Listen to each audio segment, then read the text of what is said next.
So here we are, folks. Welcome to the online text read aloud. I think some of you will find this helpful when working with the online textbook or the paper texts.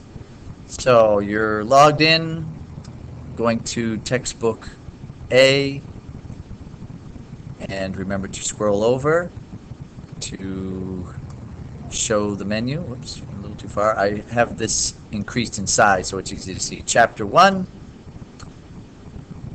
Living Things, and there's my menu, and section 1-1 or 1.1, what is life? So as I said today in class, you won't need to read this section that's in yellow here, but you know you're in the right spot if it says what is life. So first I'd like to read the guide for reading. I think it's important to know what to look for when you start reading. So guide for reading. What characteristics do all living things share? What do living things need to survive? So these are two very key questions that need to be answered. You should write those on the right-hand side of your notes. Make sure, of course, you have your Spiral Bound notebook open. Everything is set up for the Cornell notes. I should have mentioned that. Reading tip: as you read, use the headings to make an outline of the characteristics and needs of living things. We'll kind of do that as the way it's presented, and then when we do some color coding in a couple days, that will help too. So let's start with the reading. Looking like the slimy creatures that star in horror movies, the blobs appeared in towns near Dallas, Texas in the summer of 1973. Jelly-like masses like the one shown below overran yards and porches all over the towns. The glistening blobs oozed slowly along the ground. Terrified homeowners didn't know what the blobs were.